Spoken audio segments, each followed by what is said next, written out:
He said the hardest thing there is of any martial artist or anything is to really learn really good posture, because that's your structure. That's what supports you. And so I thought, okay, well, this feels good. So I really worked on my posture. And then I said, well, what if I take this posture line and do what I've been trying to get into my running and get posture, but throw a tilt into it. And all of a sudden, man, the whole world opened up to a really different ball game. Hello everyone, welcome to another episode of the Extra Milers Show. My name is Floris Gierman, and on this podcast I talk with different guests about ways to become a stronger, healthier and happier athlete. And I couldn't think of anyone better to explain this concept than Danny Dreyer. He's the co-founder of ChiRunning and ChiWalking. This is a revolutionary form of movement that basically combines Tai Chi with running and with walking. He has coached hundreds of thousands of different runners around the world in intelligent movement, energy efficiency, and injury prevention. He's an incredible athlete himself. He has ran many different races out there, including 43 ultra marathons, with 40 of them actually having a top 3 podium finish. I can highly recommend his different books, ChiRunning, ChiWalking, and ChiMarathon. And I will make sure to link to these books in the actual show notes at extramilers.com/25. That is the number 25. I've been following Danny's work for many years, and it has made a huge impact on my own running as well. And in today's podcast, he shares many different principles that you can apply to your own training and racing right away. This episode is brought to you by Path Projects. This is my absolute favorite running gear. These are the only running shorts, baseliners, shirts and hats that I run in. And all of the shorts have 3 or 4 different pockets so that you can easily carry your phone, your gels, your credit card, your keys, any other items without it bouncing around. Full disclaimer, I'm one of the owners of the company and we've only been shipping for about 2 years at this point. But we have a lot of customers around the world who are using all of our gear daily for short training runs all the way up to very long ultra races. You can check it out at pathprojects.com. Without further ado, I hope you enjoy my conversation with Danny Dreyer. Hi Danny, welcome to the Extra Milers Show. Yeah, Floris, nice to be on this. Yeah, absolutely. I first came across your work actually already in 2007 when I started getting into marathon running. Yeah. Definitely. I signed up for an actual ChiRunning class myself and I came across your book and I was very fascinated about it. So I'm very excited to take a deep dive into ChiRunning today. Good. I'm ready. Good. So maybe for the audience, it would be good to get a better understanding of you as a runner and also as a running coach. So maybe we can start out there, like how you initially started with running and how this eventually turned into the coaching as well. Yeah, how I started off with running it's interesting. I didn't start out like most people do. My first race was an ultra. There you go. I started at the other end of the spectrum, and I'm working backwards. Shorter distances. The older I get, the shorter it gets. But there you go. I remember why I started ultras, and that was because I was not until I was 45 years old. I'd already been running like 25 years when I started doing ultras, and I grew up in Boulder, so I was really used to running lots of trails and things like that. And that's beautiful running out there. Yeah, it's a great place. But I never ran really long, and so.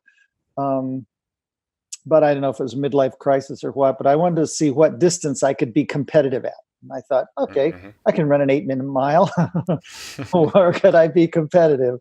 Or I could run 10 8-minute miles, And so I looked up the record books and I kept, in order to get an 8-minute mile that showed up anywhere, you had to go longer and longer distances.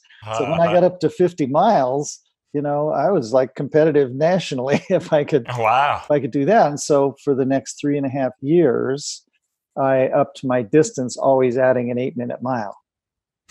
And so I ended up, my first race was the JFK 50 miler. And so that's how I started ultra running, really. And actually I ended up running, I think, 43 ultras.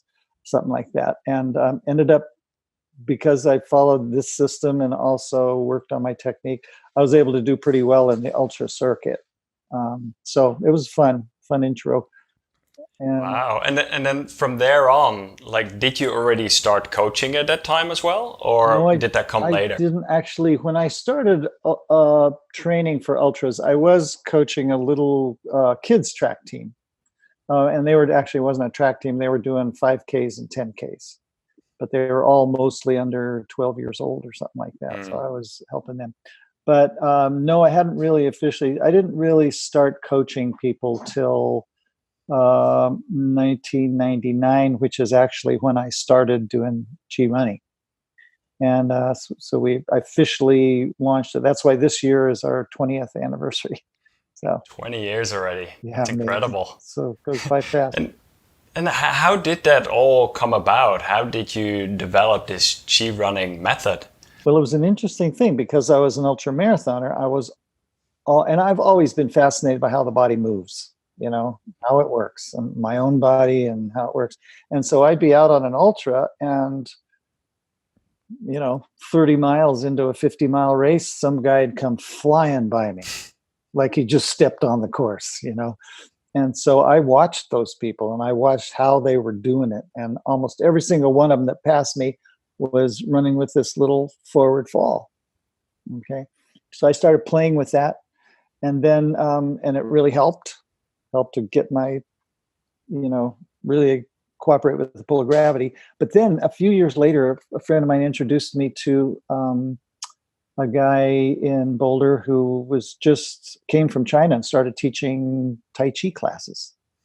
And that's what really rocked my boat, because I went to the very first class. All he taught me was posture.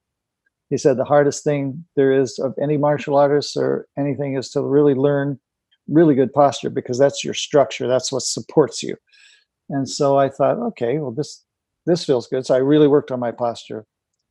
And then I said, well, what if I take this posture line and do what I've been trying to get into my running and get posture, but throw a tilt into it. And all of a sudden, man, the whole world opened up to a really different ball game. And so I said, there's something to this. And not long after that, I moved to San Francisco from Boulder. And so the first thing I did in San Francisco was look for a Tai Chi teacher, because I wanted to find somebody who was really interested in showing me how I could apply the principles of Tai Chi to running. And I just happened to fall into this master that was really willing to teach me that stuff. And so I worked with him for 9 years, and that was how it all started. And then it was just experimenting. How do I take what he knows into my body and then into my running, and how do I explain that to other people? So that's how it all kind of organically built. And how did this change your running? How did it go from before you came across this to afterwards?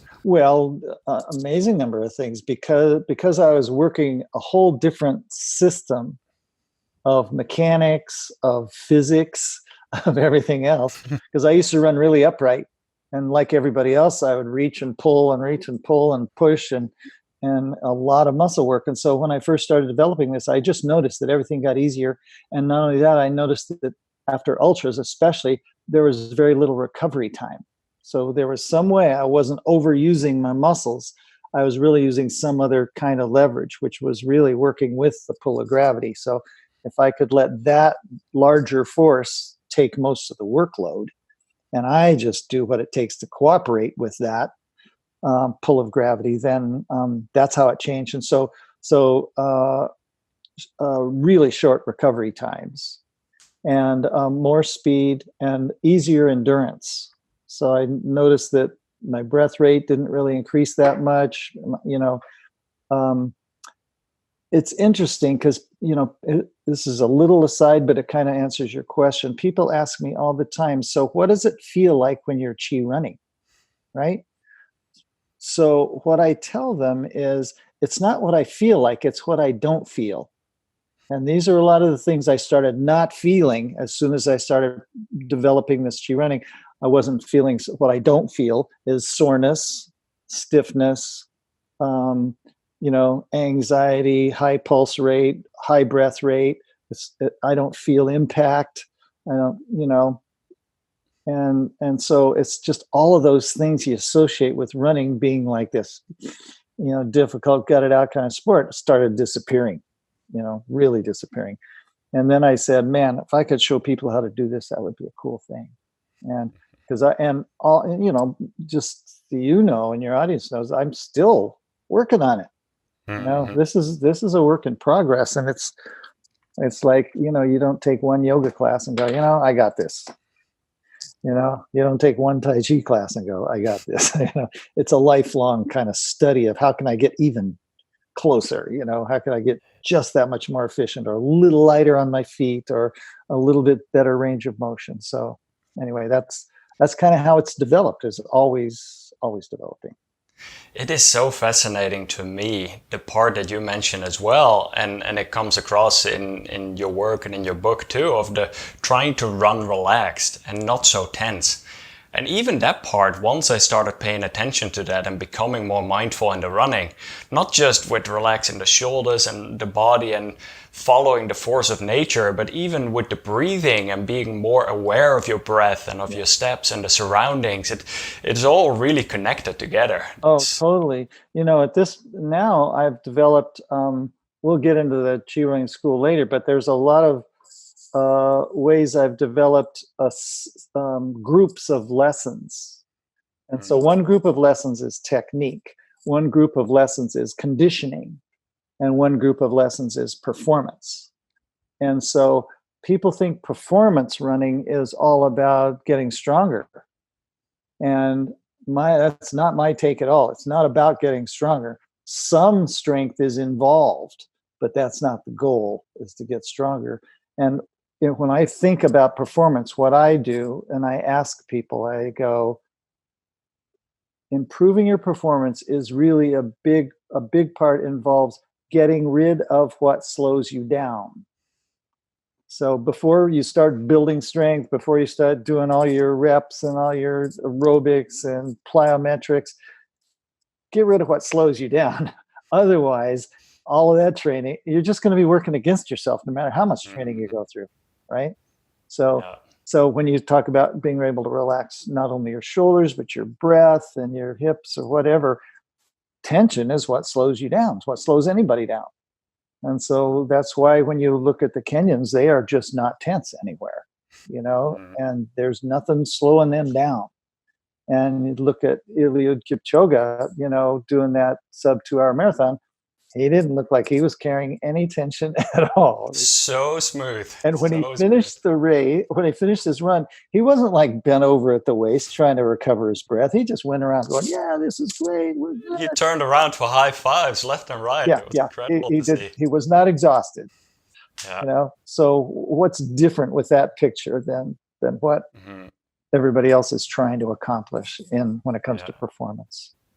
Yeah, absolutely. So when you would have to explain some of the basics, because you just mentioned like the posture alignment, there's more to it, even with the hips and the loose ankles and the knees. Can you talk through that a little bit more? Well, so the whole system is tight. Everything I've got, I've brought into it from Tai Chi. So you got to look at the basis of Tai Chi to inform how it is you move your body, regardless of what you're doing, playing golf, riding a skateboard, whatever it is. So the way the body is set up, and this is what a lot of people don't really realize, especially runners sometimes, is that the way the body is designed is all the bigger, stronger muscles are in your core, right? The central part of your body, the bigger muscles. As you get more distal, as you get further and further away from the core, you get smaller and tinier muscles, little bones, smaller pieces, moving parts get little. And so the way of moving in Tai Chi, you always move from your center, and everything else just follows that lead. The thing that's incorrect with how most people run is they run with their legs. So your legs are not your core. They push off with their toes. That's like the smallest muscle group in your body. why would you want to use those to propel a 140-pound body through the air against the pull of gravity? Think about where all the running injuries happen. Almost 95% of running injuries happen from the knees on down, right? So you get runner's knee, iliotibial band syndrome, calf pulls, Achilles tendon problems, plantar fasciitis, Morton's neuroma, all kinds of overpronation problems. Those are all below the knee. So when you really transfer all the workload to the part of the body that was designed to do that, then all of those parts get to do less and less and less work. The further you get away from the center, the less work should be required of any of those parts. And that's why, people are getting injured. So when you ask me, so what's the system? The system is really acknowledging that you need to start from your center. And your center is right in line with this whole posture line, right? So if you move your center, everything on that posture line has to go with however you move that center, okay? So that's the most important place to move from. And then everything else will just follow naturally, especially if you relax all those little parts, then they're just along for the ride, really. And so, you can look at how the Kenyans are built. Their calves are about this big, their quads are about this big, right? So how are these guys doing? 425 miles for a marathon? Doesn't make sense. They don't have any legs, and so it's just a whole kind of. It's almost like the difference between a front engine, front wheel drive car and a rear wheel drive. It's like the difference between a pickup and a Honda, They don't use the same rules to go down the road. And so that's the biggest thing I'm trying to get people to realize is that you can't run how it's been traditionally taught if you expect to go farther or actually really go faster or keep up with the Kenyans or whatever you want to do with it, So you start there and then get the moving parts to cooperate. So there are certain rules that each of the moving parts have to follow in order to be led the most easily by this core that's moving down the road. Yeah. So over the years, you have worked with thousands of different athletes around the world. You have many different instructors for ChiRunning around the world now as well. Uh-huh. What are some of the main things that you have seen improvement-wise in most of these athletes starting to run with ChiRunning?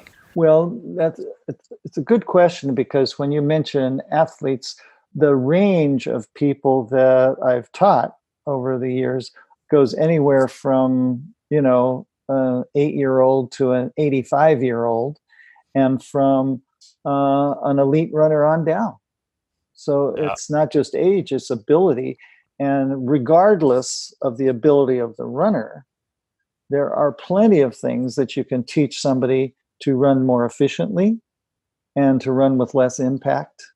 And so those are the two main themes I'm trying to get across regardless of who I'm teaching. And it's an interesting thing is that when I or any one of the instructors that we have teach a running class, it's not restricted to elite runners. It's not restricted to beginning runners or young runners or old runners. It's like everybody comes, and whoever comes, that's where you start, Yeah. That's where you start. If you're an elite runner, it doesn't mean you're the best runner. It just means you're really fast. Okay. Doesn't mean you can't improve. It just means you're really fast. And so people don't realize that. So a lot of elite run, not as many elite runners come to my classes because they think, oh my God, hey, I'm running fast in my life. Why should I come to you? Because you could actually run faster, And so it's really approaching everybody in the same way, but it's always all relative to where they're starting from, But everybody could use better alignment. Everybody could use more relaxation in the moving parts. And that's where we start with everybody, regardless of who they are. Yeah, it is great to hear that you're even talking about 8-year-olds in your class. Because I have a 6-year-old daughter myself and a 3-year-old too. And even this morning, we run to school quite frequently. Oh, And even this morning, we went to run to school again. And just watching her run and like just how natural and how smooth it is. And then you look at other runners that you come across, and it totally changes with age with some of these runners as well. It's been absolutely. fascinating to notice that. It totally changes with age. I think the only people that don't really change that much with age are people who play soccer their whole life. You know, they keep that really nice circular stride and they run the same way even all the way through adulthood. But the rest of us get desk jobs or sit in a car too many hours or, you know, go through life experiences. The interesting thing about that thing with kids, you know, kids do have a really beautiful natural running form, but they don't know what they're doing. Hmm. They're just following instinct. They're just falling with gravity and they're trying to make it as easy as they can, but they're not trying to do it. They just want to keep up with their buddy across the playground. Yeah. Okay. And my Tai Chi teacher says, well, that's a part of the thing of like being human is you have that ability naturally when you start off. But he says it's really important. A part of the process is losing that. You have to lose it, and then you have to get it back consciously. And that's the whole idea of being an adult is to grow in your consciousness and your intention, your mindfulness, all of that. And then you really own it. It wasn't like, you know, so that's one part about having to lose it and then gain it back, but gain it back consciously. The other part is that most people run as kids. You see your kids, they have this really nice forward fall, right? The older you get, the more the further you get from the ground. And you go, dude, I am not going there. You know, I hate falling down. It's a long way there. And more damage can happen, you know, as you get older. So people get cautious and they start running more upright.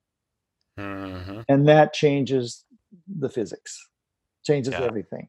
Because when you run upright, your center of mass is right over your point of contact with the earth. And the only way you're going to move is if you push yourself or somebody else pushes you, because there's no reason for you to move. But if you start falling, then Hmm. most of that is taken care of.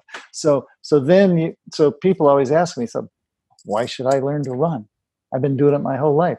But what I tell them is, you don't run anything like you did when you were a kid. You don't even have the same body. There's probably not one of the same cells in your body as you had when you were a kid. So much has changed that you really need to actually do a reboot, you know? Yeah. Yeah. Very well said. Absolutely. And that's the thing in many other sports, whether it is tennis or volleyball or soccer or whatever it might be, people do end up taking classes as well and training. And yeah, it's sometimes with running, we just all think that we can run, but yeah, there's different types of running there too. Exactly. And then the other thing that people don't realize when they think about running, or if they read books on running or studies on running, is that there are two different types of running. One is sprinting and short distance races, and one is endurance running. And they're not even the same sport. They don't use the same muscles. They don't use the same mechanics. Almost everything about it is different. Okay. So you can't compare a study done on 20-year-old college athletes, you know, if you're, 45 years old and trying to figure out how to do a 10K. No, Yeah. it's not going to work for you. You're not going to be following the same rules. The breath rate is different. The stride rate is different. The muscle usage is different. Everything is like pretty different, but everybody compares themselves to Usain Bolt and comes up short. I wonder why, it's like, Yeah.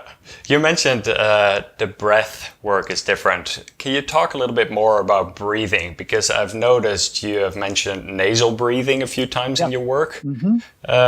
What do you feel is the best approach, especially if we talk about endurance runners in this case? Absolutely. Well, the thing about breath, and as I learned a lot about breath from Patrick McEwen, who, if you haven't interviewed him, you should.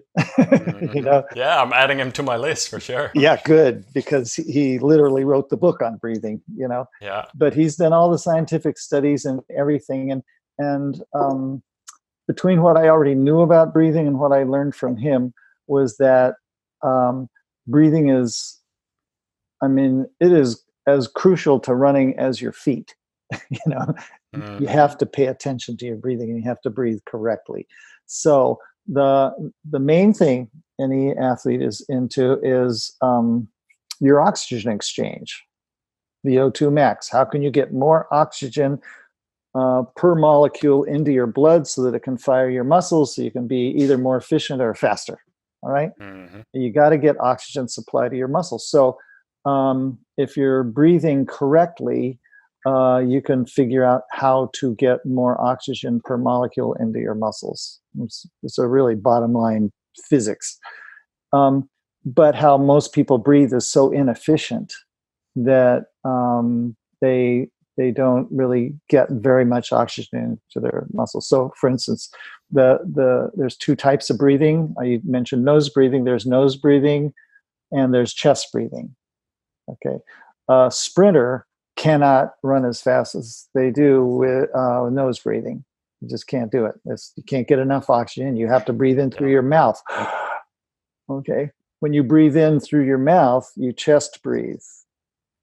Okay, when you chest breathe, you're missing about 2/3 of all the alveoli that line your lungs. Those capillary beds happen in the lower lobes of the lungs. And so if you're breathing chest breathing, you're only getting 1/3 of as much oxygen as you could. But then if you're sprinting, you get to go home after 10 seconds or 30 seconds or something. So you're not worried about having to breathe that hard or through your mouth. You just need to go as fast as you can and do it. Now, on the other hand, endurance running involves persistence running. That's different than sprinting. It's persistence running. So if you can imagine, a Kalahari bushman out there in Kenya somewhere hunting down a gazelle, who's faster? And the guy's got a spear. So he's hunting a gazelle that's like every time he even gets close, this thing like sprints away. Well, he can't throw a spear 200 meters, right? And expect to hit the thing. So what he does, he gets into this nose breathing, belly breathing, real persistence kind of mode of just very relaxed running, relaxed breathing. And that over a period of time sets up a different fuel burning system in your body. You start accessing body fat that's stored in your muscles and your blood and your liver and everywhere else. So you have this long-term fuel system that works for you. If you're a sprinter, you're burning through straight glycogen. If there's any blood sugar in your veins, it gets burned up. It's like a flash burn. Burns hot, it burns quick, and it gets you really fast. But if you're chasing a gazelle, you don't want to follow the rules of the gazelle. The gazelle is doing short bursts, sprinting. You're doing persistence running. So what this persistence runner does is he just keeps plodding along. The gazelle sprints away. He runs up to the gazelle sprints away again. He runs up. Pretty soon the gazelle runs out of gas, runs out of glycogen. And then he can't fire his muscles because it takes glycogen to fire muscles. So then he just spears the gazelle to put him out of his misery. That's what the spear's for. It's not like to throw it and try to hit it. No. And so just think of those two different entities, how they run very differently, how they breathe differently. So when you're an endurance runner, and I would say an endurance runner is anything from a 5K on up, really, but definitely. So even at a 5K, you would, I understand it in the training component, but even in the racing component, you would apply that kind of breathing? Depends what level of 5K runner you are. If you're an elite 5K runner, you might still treat it as a sprint. The mile is treated as a sprint now. Yeah. So, but I would still, even that said, Patrick McEwen talks about learning to nose breathe as a way to, it actually ends up restricting your oxygen supply, right? And so what it does is it teaches your body to be tolerant of CO2. So why most people breathe so hard is they try to breathe out all this carbon dioxide. Well, Mm-hmm. that helps, but you also need carbon dioxide in the oxygenation system, because oxygen will bind to carbon dioxide molecules. So if you breathe them all out, you don't have any transport system for your little oxygen molecules. It has to have carbon dioxide to transport through the blood. You Mm-hmm. breathe it all out, you got all the gas in the world and no fuel line, I find this very interesting though, because I do quite a bit of experiments with Sure. heart rate training and with nasal breathing, and where's the crossover point where I feel comfortable. And for me, let's say it's about 137, 138 beats is where I almost start feeling that need of having to chest breathe versus nasal breathe. Yeah. Whereas if I run a marathon, I will be racing at about 158 heart rate or 160 around lactate threshold, a bit in that zone. So I can't even picture nose breathing in a marathon because I'm going to be 20 beats out of breath. But it sounds like you're telling me otherwise here. Oh, absolutely otherwise. Yeah. Because, you can, what happens is if you, what Patrick McCune does, he has people do breath holding while they're running, just holding your breath. You breathe out and then you hold, but you train your body to get more tolerant to CO2. So that's what happens. If you hold your breath, there's a buildup of CO2, and all of a sudden you just have to gasp and get some oxygen in there. Yeah. Because you go into oxygen debt. And so what he teaches you to do through his breathing technique is to increase your ability to sustain oxygen debt. Okay, you get more comfortable breathing less. That's how it comes out.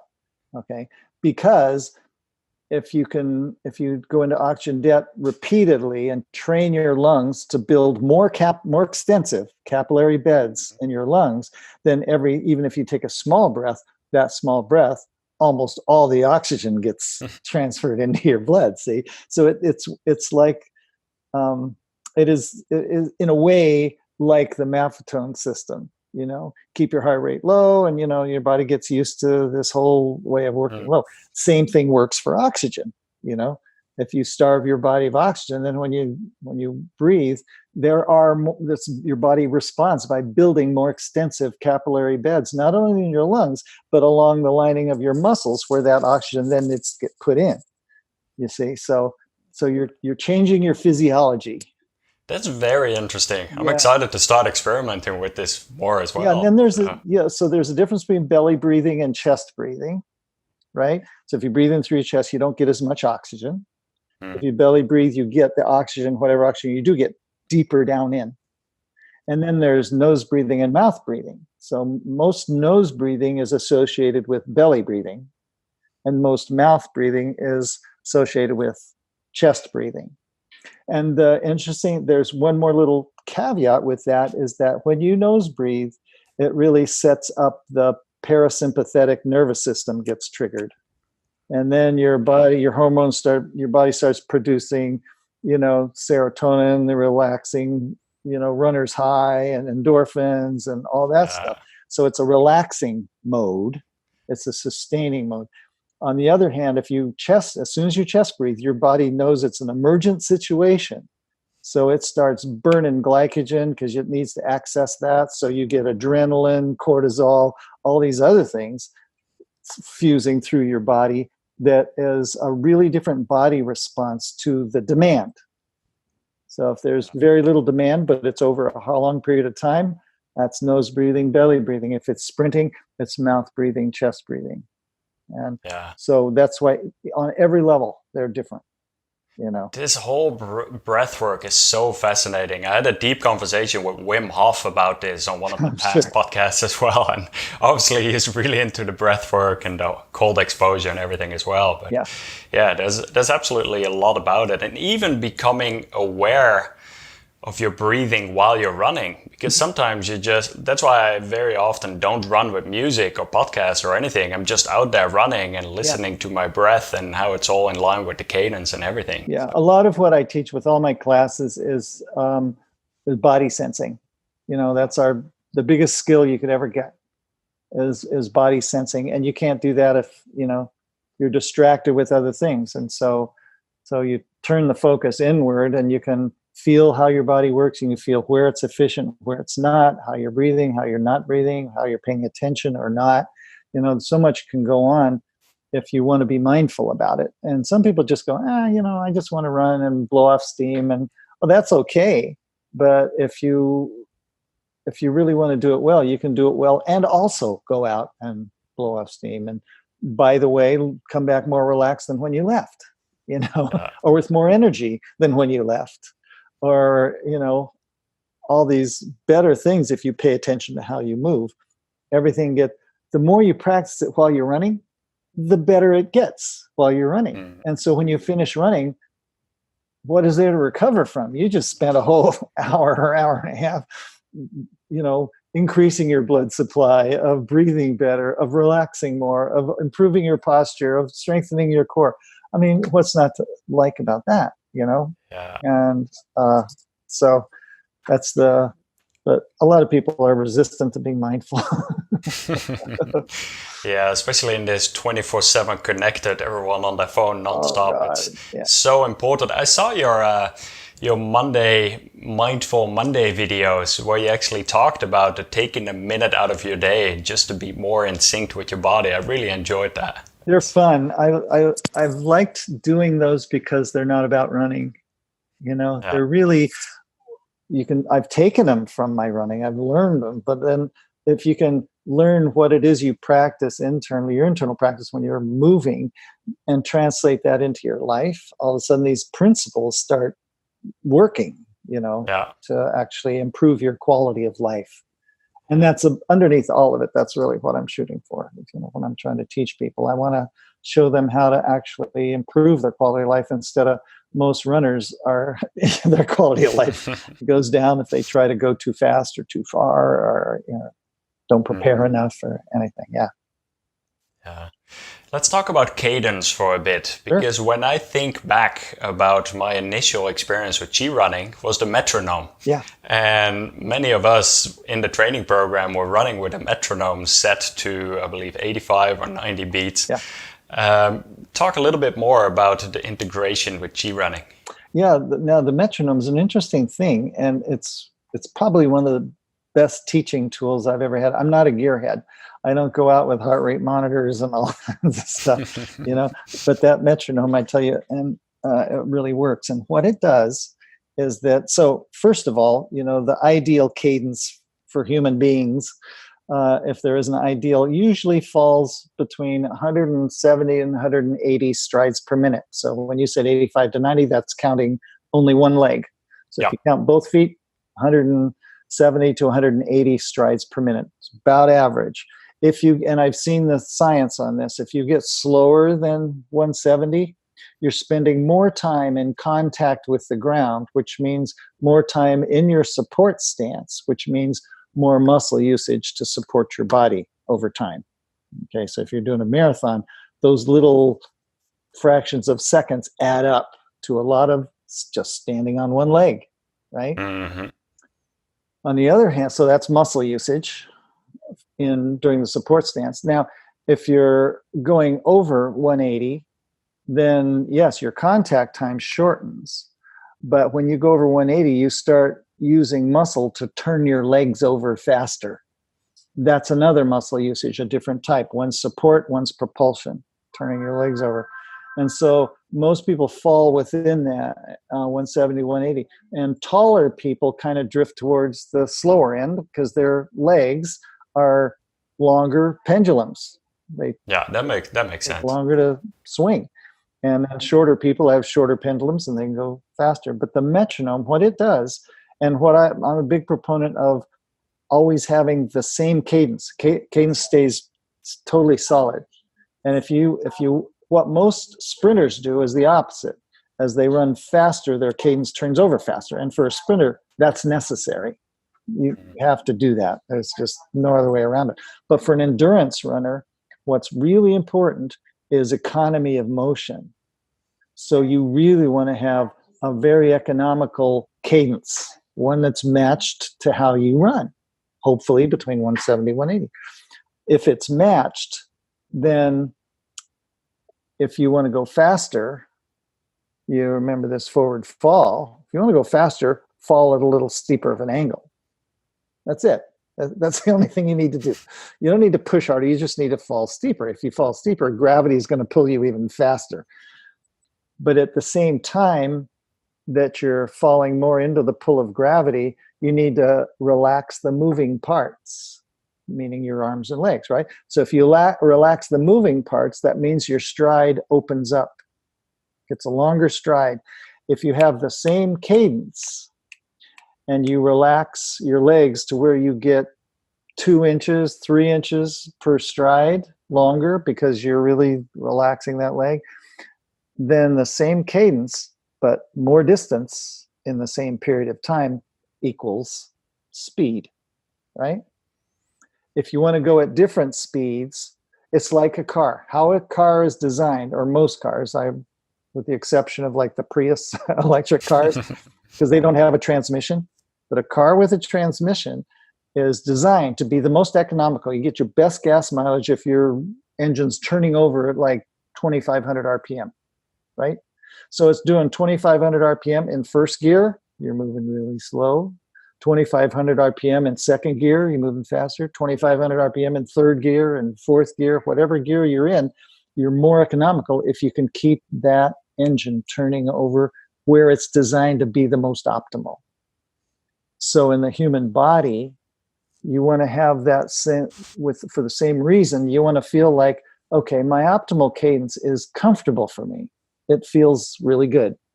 Okay.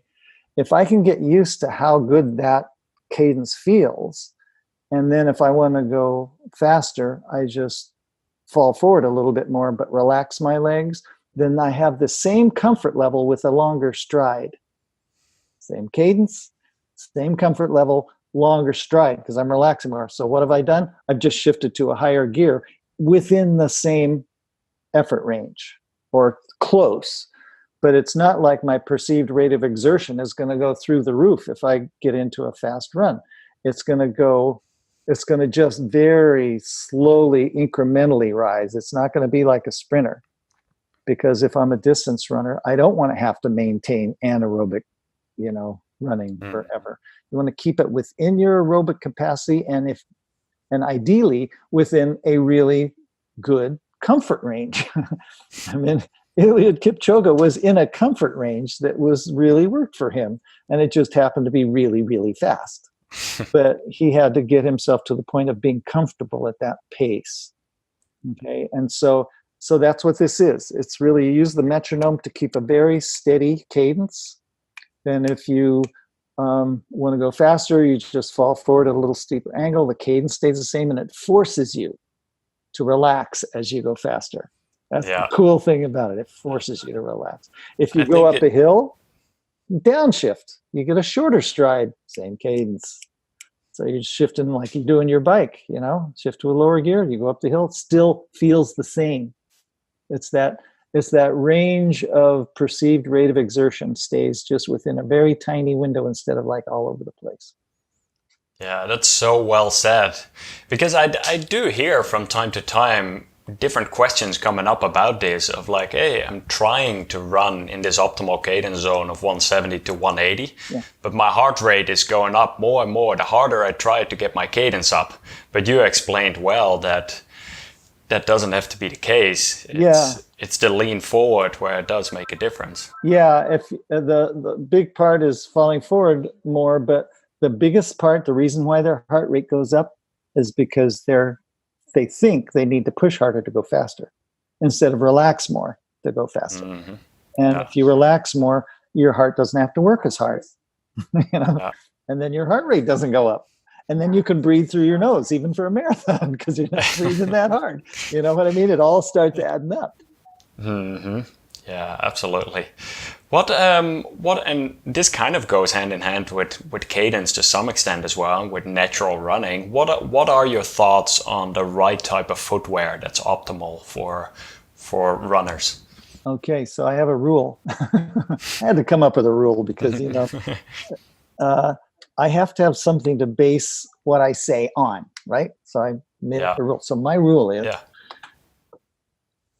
when you go out to find footwear, unless you're a barefoot runner, but if you go out to find footwear, here's the rule.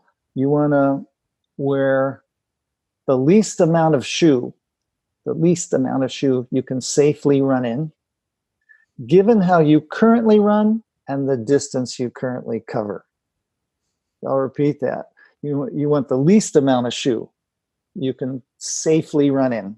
So some people, if they're a hard hitter, the least amount of shoe they can safely run in is a Hoka. I don't know. It could be, but if somebody has really clean, efficient running form, the least amount of shoe they could safely run in might be zero shoes, or it might be, a minimalist shoe. But for you, what's the least amount of shoe you can safely run in, given how you currently run, your technique, and how many miles you like to do that for?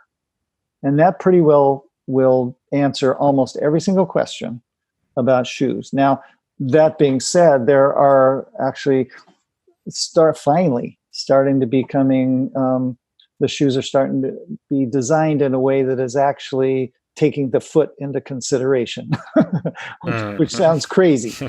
But unfortunately, the foot has never played a part in designing shoes. It's bottom line profits that have designed the shoes. They have a cool little pointed toe box, or they have, a big high heel thing for cushioning, or they have arch support. So it's not about the foot. It's about what they can sell you to hopefully get you to buy the shoe. Oh, well, I'm an overpronator. I got to get one of those ones with the cool, medial post. No. So, change how you run. Change yourself as a runner, and then you get to choose what shoes you work to fit what your needs are. And so the bottom line for a pair of shoes is they have to fit. They have to have enough room in them all the way around the foot that the foot actually gets to spread a little bit. It has to be relaxed. You can't run well if your feet are in jail, if they're cramped up inside of a shoe, or if the shoe is really stiff. The foot is meant to bend and flex, and has all these toes, and it has all these bones that really want to work. And if you buy shoes that keep the arch from going down because they got such a medial support, if they're too stiff in the forefoot, if the heels are too high, that's throwing your feet into a realm that they don't belong, And so I'm a big fan of zero drop shoes. I'm not necessarily a big fan of minimal shoes. They're great. They're good if your running technique can support running in such a minimalist shoe. And the running shoes, unfortunately, found out the hard way by promising people. Vibram Five Fingers made the mistake of promising you wear these shoes, your running form will actually change for the better. Well, people put on Vibram Five Fingers, went out and ran a 10K and ended up with all kinds of injuries, and they sued Vibram. Well, you guys lied. They forgot to say, don't forget your body takes time to change and take a lot of time transition from one shoe to another. I think people shouldn't underestimate that part, indeed, that it does take your body a while to transition and get used to different type of footwear. Yeah, but and that's if you just change footwear and don't do anything else. And obviously with your running form and there, then you got better odds of getting more use out of a minimalist kind of shoe. Yes. Yeah, absolutely. And sorry. Oh, the only thing I would add to that is as I get older, I've found that I like a little bit of cushioning, not much, but I like a little bit. Yeah. So it just works better for me, especially if I'm running a half marathon or a marathon and they're on roads. I don't want to be out there in a minimalist shoe. It's like I can run really efficiently and really soft along the earth, but it just helps me to relax even more if it's just got a little bit taken some of that edge off. Yeah. Are there any strength, mobility, flexibility exercises that you work with some of your athletes, or do you focus mostly on the running component only? No. Well, how I would respond is, if an athlete needs need some changes in their structure, in their physiology, yes, it's a really good thing to do certain stretches or certain strengthening things. Like for if somebody lands on their support leg and their hip goes lateral, yeah, you got to do some core work so that your body stays really true to the direction you're headed.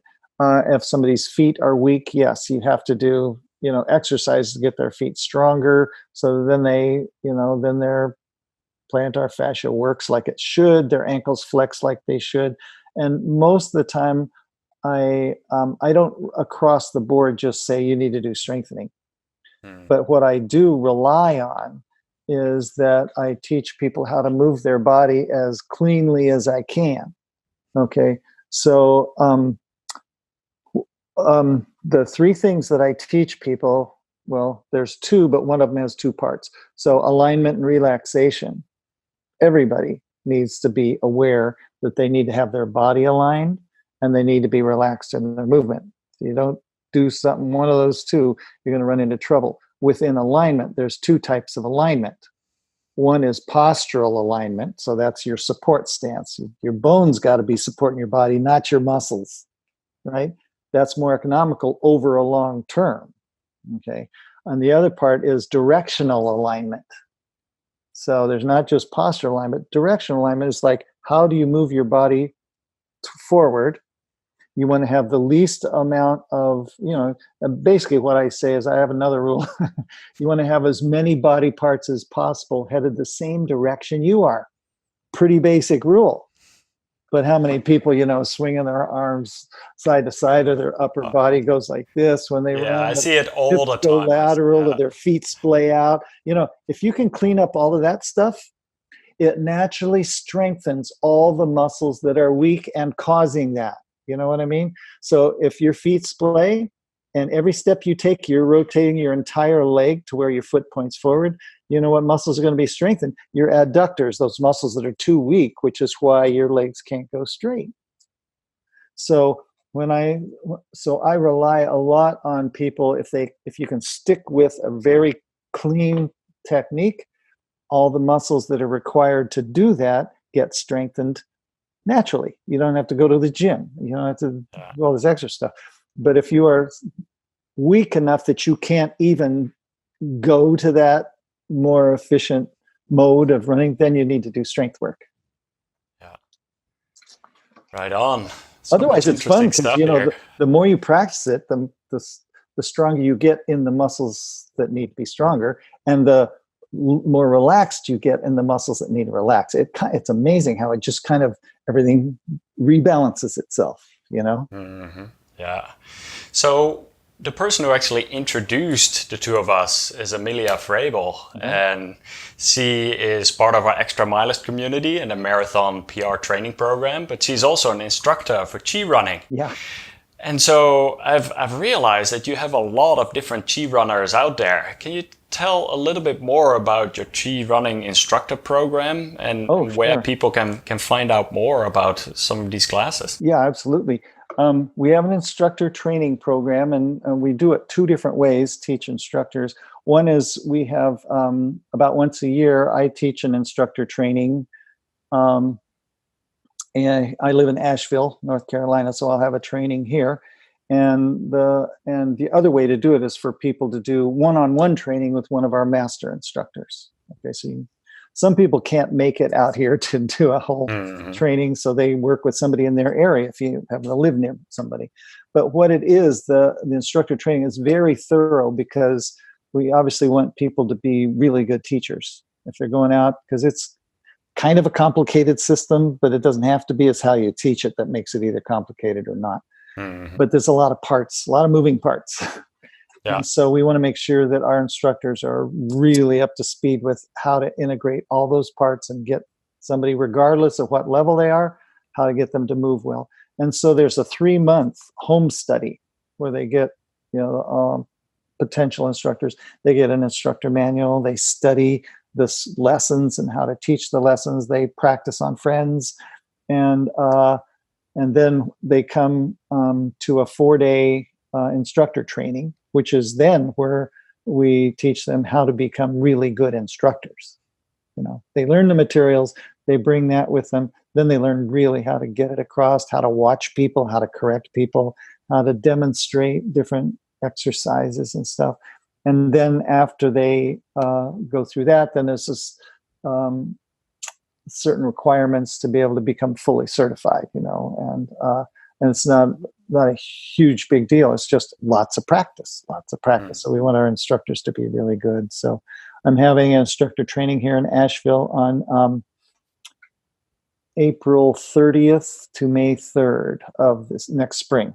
Okay, and then we also have master instructors all over the world that teach. So we have a master instructor in the Netherlands, for example, and they run their own instructor trainings. We have Germany and UK, Spain. We just have them all over the place in China, and so they run their own instructor trainings, and they're all the same because I wanted them to be imparting the exact same knowledge. So yes, it's very thorough. And once you're a certified instructor, you can not only teach ChiRunning, but Chi walking, because that's a part of it. And so, and we have over 200 instructors all over the world. Wow. And we're 200. 200, and we're in 23 countries now. And that's incredible. I'm so happy that the word of this holistic approach of running, of actually healthy running, is spreading so far. It's incredible. It's taken a while, and when I first came out, obviously people were saying, why should I learn to run, and not only that, but, people like Runner's World even were going, don't worry about these flakes. They'll go away, and we didn't go away. And not only that, if you read a Runner's World from 1999 or 2000, how they talk about running technique is completely different now with all this influence coming in, and we've helped influence other coaches and other modalities and stuff. But it has started to spread that, you don't just go out and give it your best shot. If you're really more mindful about how you move, then things happen better and you don't get injured. So, the bottom line principles, the reason why I even started all this is the two main principles any runner should have: energy efficiency and injury prevention. Nobody likes getting hurt, and nobody likes getting tired. And so, and it always, for running, it's the high injury sport. Still 65% of all runners every year get injured enough to break up their training. Okay, how do you work with it? That's part of why I started. That's two out of every three people. And how can we change those numbers? And I don't know if we change the numbers worldwide or anything, but within the ChiRunning community of runners, I would say if we were to do across the board measurement of just how often, how much injuries, I would guess that if average runner gets injured 65% of the time, I would say a Chi runner probably would get injured 15% of the time, and I can't back that up with a study, but I would love to have somebody do this study, and I'm sure we would prove it out, you just don't get hurt. The last time I was hurt was in 1991. Yeah, it's definitely an entire different approach again. For anyone listening to this, if they want to learn more about ChiRunning, if they want to get into this, I've seen that you have a ChiRunning school on your website as well. Yes, that's probably, I came up with that because it really is one of the most efficient ways to learn ChiRunning. It has a lot of parts to it, like I said, and people come to a class and they learn all this, totally changing everything in their body, and they go home and they go, oh my God, where do I start? This is so much stuff. It's like trying to learn a new language or something. And so I developed a whole, what's called the ChiRunning School, and they can go on our website, ChiRunning.com. That's CHI, ChiRunning. And it's a subscription thing for lessons. You get one lesson delivered a week to your inbox. And that lesson contains like an 8 to 10 minute video of just one piece, arm swing, maybe how to hold your head right, how to, let gravity pull you, one lesson. And you get that lesson in your inbox, and that video comes with a downloadable audio. So you can put it on your phone, wherever you want, so you can listen to it when you're out running. So you can actually have somebody talking to in your ear saying, here's what we're doing today. Here's what we're doing today. And so one a week, and I developed enough lessons for 2 years, 104 lessons. And wow, if you that's get a through big. 2 years, you could be an It's an instructor. awesome program. Yes, that's incredible. yeah. And so it really works because it works incrementally.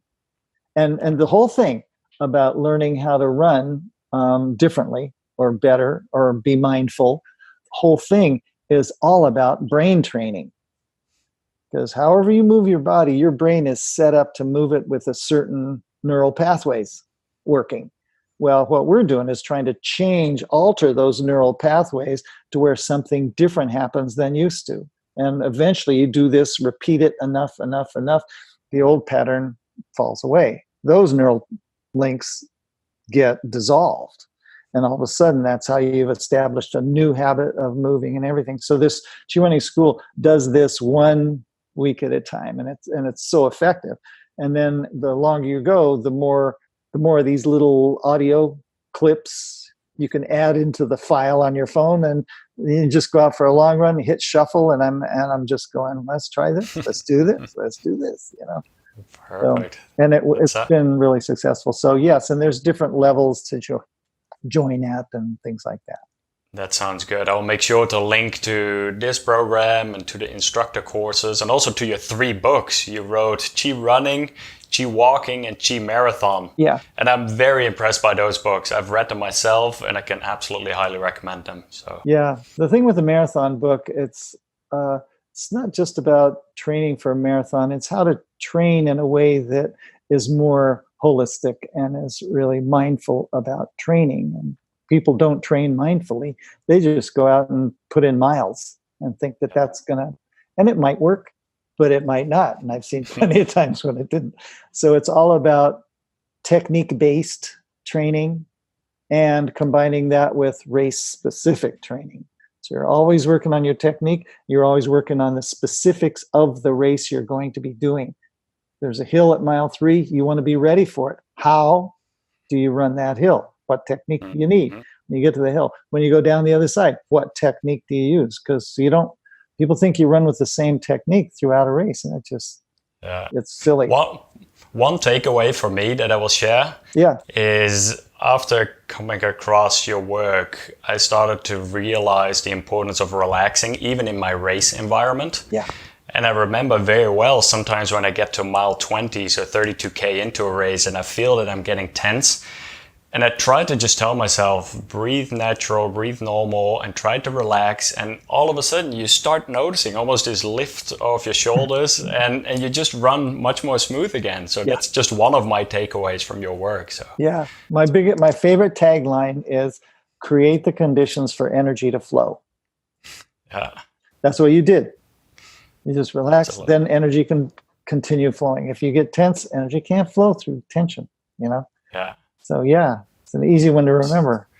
Absolutely. So one last question here for you. There's in the audience a lot of people looking to improve their running in shorter distances, but in longer distances as well. And that's not only becoming faster, but also becoming stronger, healthier, and happier athletes. Do you have any other thoughts, any parting thoughts for people looking to improve their running? Yeah, if you're going to improve your running, do it incrementally. People get ahead of themselves, and then they get injured, and then they get set back, and then they got to start over, and then they got to get the ball rolling again. But you do it incrementally, and you do it pretty wisely, and don't ever go too far beyond what your body is currently capable of doing. Yes, push the envelope a little bit, but don't go out and go nuts week after week trying to think you'll get stronger. You'll just get more hurt.